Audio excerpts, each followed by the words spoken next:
हाल ही में केंद्र सरकार द्वारा पेश किए गए वक्फ अमेंडमेंट बिल में आखिर ऐसा क्या है जिसके कारण इतना बवाल मचा हुआ है। बदलते हुए समय के साथ कानून में संशोधन का होना आवश्यक होता है, लेकिन इस बदलते समय में सरकार ने ऐसा क्या देखा कि संशोधन की जरूरत महसूस हुई, और क्या संशोधन किए जिसके कारण कई नेता बिल का जमकर विरोध कर रहे हैं। क्या कुछ ऐसा है जिससे मुस्लिम या हिंदुओं के हितों का हनन होगा, या सिर्फ अफवाहें फैलाई जा रही हैं। क्या वक्फ की संपत्तियों से गरीब मुसलमानों का भला हो रहा है? यदि नहीं तो किसका भला हो रहा है, या गरीब मुसलमान आज भी उतने ही गरीब हैं? क्या एक्ट में या एक्ट को अप्लाई करने वाले जिम्मेदार लोगों द्वारा किए गए एक्शंस में कोई खामी है जिस कारण एक्ट में संशोधन करना पड़ रहा है? और यदि वाकई में, जैसा कि कई नेताओं द्वारा कहा भी गया, कि बिल संविधान के खिलाफ है, तो प्रश्न यह भी है कि इतने वर्षों में वक्फ एक्ट की ऐसी खामियों को खुद ही क्यों नहीं सही कर लिया गया कि किसी को किसी भी प्रकार के संशोधन करने का अवसर मिलता। तमाम प्रश्न हैं। दिनांक 8 अगस्त 2024 को लोकसभा में minority affairs minister Shri Kiran Rijiju द्वारा वक्फ अमेंडमेंट बिल 2024 पेश किया गया, और बिल पेश करते ही Congress, DMK, NCP, Trinamool Congress, AIMIM तथा कुछ अन्य माननीय सांसदों द्वारा यह कहकर विरोध शुरू कर दिया गया कि इस बिल के प्राविधान संविधान के खिलाफ हैं। कुछ सांसदों ने कहा कि बिल को विड्रॉ कर लिया जाए, और अन्य कई माननीय सांसदों ने यह भी कहा कि बिल को स्क्रूटनी के लिए स्टैंडिंग कमेटी के पास भेज दिया जाए। सरकार ने ज्वाइंट पार्लियामेंट्री कमेटी का गठन किया और उसको इस बिल पर राय देने को कहा। जेपीसी में 31 सदस्य हैं, 21 लोकसभा से और 10 राज्यसभा से। अध्यक्ष श्री जगदम्बिका पाल हैं। जेपीसी ने दिनांक 30 अगस्त 2024 को इस वक्फ अमेंडमेंट बिल पर जनता की राय के लिए एक एडवर्टाइजमेंट दिया, और यह भी कहा कि एडवर्टाइजमेंट की तारीख से 15 दिनों के अंदर जनता अपनी राय इस बिल के बारे में व्यक्त करे। इस दौरान नेताओं ने अपने अपने तरीके से स्टेटमेंट्स देने शुरू कर दिए। जेपीसी की अगली बैठक दिनांक 18, 19 तथा 20 सितंबर को होगी, जिसमें कमेटी द्वारा मिनिस्ट्री ऑफ माइनॉरिटी अफेयर्स के रिप्रेजेंटेटिव्स, कुछ एक्सपर्ट्स और स्टेक होल्डर्स के इस बिल के प्रति विचारों को सुना जाएगा। खैर, डेमोक्रेसी है तो विरोध और समर्थन तो चलेगा, लेकिन सबसे पहला प्रश्न यह है कि सरकार को अमेंडमेंट करने की जरूरत ही क्यों पड़ी? वाकई में संशोधन करना जरूरी था, या वक्फ जमीन हड़पने के लिए ये सब किया जा रहा है?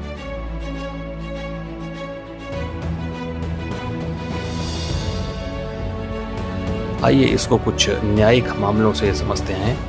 एंशिएंट मॉन्यूमेंट्स प्रिजर्वेशन एक्ट 1904 के अंतर्गत गवर्नमेंट ऑफ इंडिया ने बीजापुर में कुछ प्रॉपर्टीज एक्वायर की, जिसके संबंध में नोटिफिकेशन पब्लिश करवाया गया और रजिस्टर में भी नाम दर्ज करवाया गया। लगभग सभी रिकॉर्ड्स में गवर्नमेंट ऑफ इंडिया का नाम इस प्रॉपर्टी के ओनर के तौर पर दर्ज किया गया। 1976 में एएसआई ने एक नोटिस देखा कि इस प्रॉपर्टी को कर्नाटका वक्फ बोर्ड द्वारा वक्फ प्रॉपर्टी घोषित कर दिया गया है। वक्फ प्रॉपर्टी किस आधार पर घोषित की गई? इस प्रश्न के जवाब में वक्फ बोर्ड द्वारा कहा गया कि 13वीं शताब्दी में एक अरेबियन सेंट महाबारी बीजापुर आए थे और उन्होंने इस प्रॉपर्टी का एक्वायर किया तथा वहां मक्का मस्जिद बनाई, जिसकी देखभाल या मैनेजमेंट उसी सेंट के वंशजों द्वारा किया जा रहा है। और यह है कि 1976 के नोटिफिकेशन और गजट के आधार पर यह प्रॉपर्टी वक्फ बोर्ड की है, जिस पर माननीय सुप्रीम कोर्ट ने कहा कि एएसआई ने डॉक्यूमेंट्री एविडेंसेस दिए हैं, जबकि वक्फ बोर्ड द्वारा कोई भी ठोस सबूत या एडमिसिबल एविडेंस और रिकॉर्ड्स नहीं दिए गए, सिवाय एक ऐतिहासिक कहानी के। इसलिए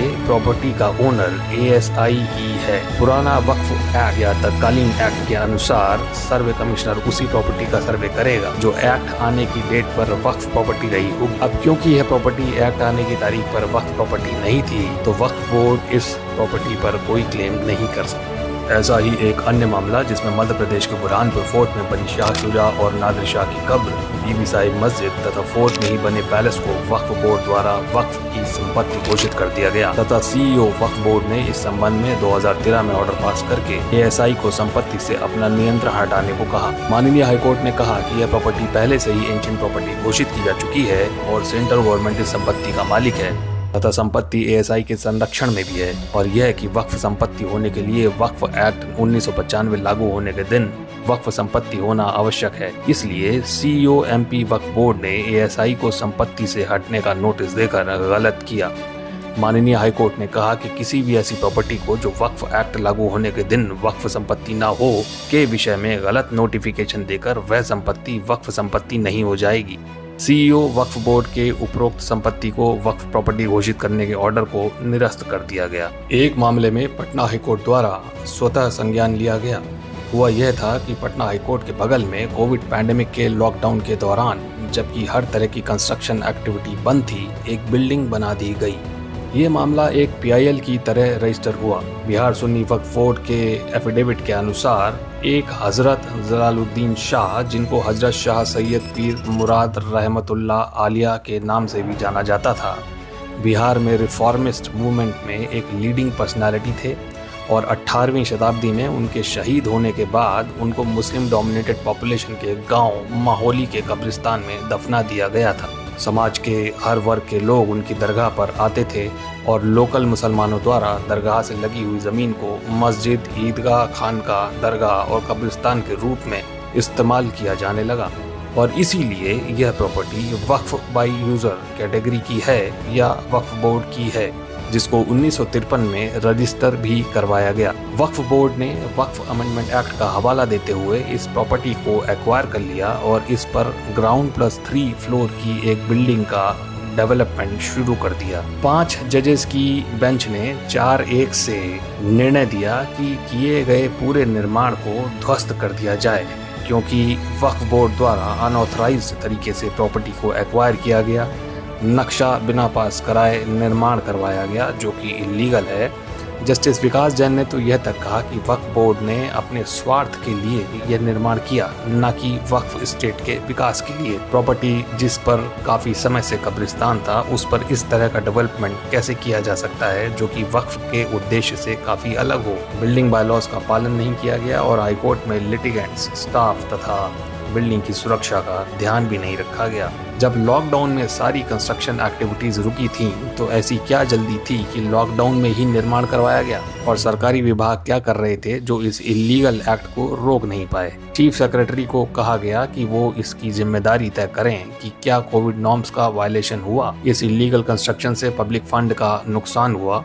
चीफ सेक्रेटरी को यह भी कहा गया कि वो इंक्वायरी करें कि कौन कौन जिम्मेदार है जिसके कारण इतना पैसा बर्बाद हुआ और उनसे रिकवरी भी करें। एक अन्य मामला जिसमें स्वयं इलाहाबाद हाईकोर्ट को अपनी ज़मीन वक्फ के एनक्रोचमेंट से मुक्त कराने के लिए काफ़ी मशक्क़त करनी पड़ी। सन 1868 में बंगलो बनाने के लिए मिस्टर थॉमस के नाम पर एक प्लॉट की लीज 50 वर्षों के लिए हुई। मिस्टर थॉमस के बाद मिस्टर विलियम के बाद लाला पुरुषोत्तम दास और लाला पुरुषोत्तम दास के बाद लीज होल्ड के राइट्स मोहम्मद अहमद काज़मी तथा कुछ अन्य काज़मी के नाम कर दिए गए। लीज 1967 में एक्सपायर हो गई और काफ़ी समय तक इसका रिन्यूअल नहीं कराया गया। बाद में एक फ्रेश लीज डीड सरकार के अधीन 30 वर्षों के लिए कराई गई, इस शर्त पर कि हर 30 वर्ष में लीज रिन्यू की जाएगी और 90 वर्षों से ज़्यादा समय के लिए लीज नहीं की जाएगी।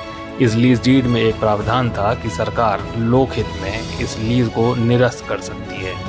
इलाहाबाद हाईकोर्ट को जजेस के चैम्बर्स बनाने के लिए ज़मीन की आवश्यकता हुई तो लीज को निरस्त कर दिया गया तथा लेसी को प्रॉपर्टी का कब्जा सरकार को देने का ऑर्डर दिया गया। रुपए 10 लाख कॉम्पेंसेशन भी लेसी को देने के लिए हाईकोर्ट ने कहा। मामला कोर्ट में गया और कुछ समय बाद लेसी द्वारा यह कहा गया कि इस लीज प्लॉट के आधे भाग को मस्जिद की तरह इस्तेमाल किया जाता रहा है और यहाँ काफ़ी समय से जजेस, वकील, अन्य मुस्लिम्स भी नमाज पढ़ते चले आ रहे हैं और यह प्रॉपर्टी वक्फ की है तथा इस वक्फ का नाम बताया गया मस्जिद हाई कोर्ट वक्फ। मस्जिद हाई कोर्ट वक्फ के वकील द्वारा यह भी कहा गया कि सरकार के बदलते ही यह सब होने लगा।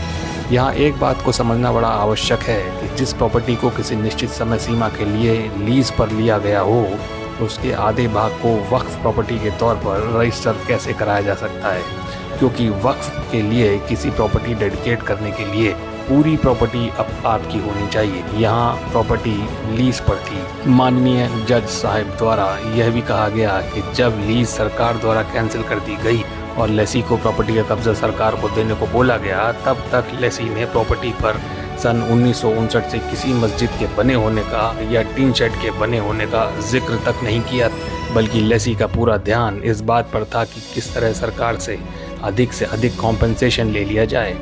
इससे ये पता चलता है कि डेडिकेशन की तो कोई इंटेंशन ही नहीं थी। माननीय इलाहाबाद हाई कोर्ट की तरफ से वकील ने यह भी दलील दी कि किसी भी जगह नमाज पढ़ लेने से वो जगह मस्जिद करार नहीं दी जा सकती।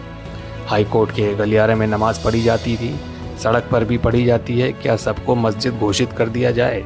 और यह कि यह पूरी तरह से फ्रॉड है तथा इलाहाबाद हाईकोर्ट की संपत्ति पर कब्जा करने के लिए किया गया है। मामला सुप्रीम कोर्ट तक गया, जिसमें माननीय सुप्रीम कोर्ट ने इलाहाबाद हाईकोर्ट के निर्णय को सही ठहराते हुए हाईकोर्ट में बने उस स्ट्रक्चर को हटाने को कहा तथा यह भी कहा कि यदि 3 महीने में स्ट्रक्चर नहीं हटाया गया तो एडमिनिस्ट्रेशन के पास ये अथॉरिटी होगी कि वो स्ट्रक्चर को हटाए या तोड़वा दे। इन सभी मामलों में गौर करने वाली बात यह है कि इनमें जिस प्रॉपर्टी को वक्फ प्रॉपर्टी घोषित किया गया वो वक्फ की थी ही नहीं, यहाँ तक कि उच्च न्यायालय की प्रॉपर्टी पर इंक्रोचमेंट किया गया और इलाहाबाद हाईकोर्ट को तो अपनी ज़मीन छुड़ाने के लिए सुप्रीम कोर्ट में जवाब देना पड़ा। एक बड़ा प्रश्न उठता है कि आम लोग ऐसी स्थिति में क्या करेंगे। ऐसे तमाम मामले हैं जिनमें वक्फ बोर्ड द्वारा किसी भी संपत्ति को वक्फ संपत्ति घोषित करने के तरीकों पर सवाल खड़े किए गए हैं। बातें ये भी उठने लगी कि पब्लिक फंड का इस्तेमाल यदि सर्वे और डेवलपमेंट में किया जा रहा है तो फंड का इस्तेमाल को लेकर जवाबदेही होनी चाहिए। अब अगर कोई यह कहता है कि बिल मुस्लिम्स की प्रॉपर्टी हड़पने का बहाना है तो प्रश्न ये भी उठेगा कि वक्फ बोर्ड ने ऐसा मौका ही क्यों दिया। वक्फ बोर्ड्स अपने आप को समय के साथ मॉडर्नाइज क्यों नहीं कर पाए। उन्होंने ऐसी प्रॉपर्टीज पर क्लेम ही क्यों किया जिसके कागजात उनके पास नहीं थे या जिसके पुख्ता सबूत और एडमिसिबल एविडेंसेस नहीं थे कि प्रॉपर्टी वक्फ बोर्ड की ही है। यदि इन सभी मामलों और बातों पर गौर किया जाए तो वक्फ बोर्ड की कार्यशैली पर प्रश्न चिन्ह लगता है और इसलिए वक्फ एक्ट में संशोधन बहुत जरूरी लगता है।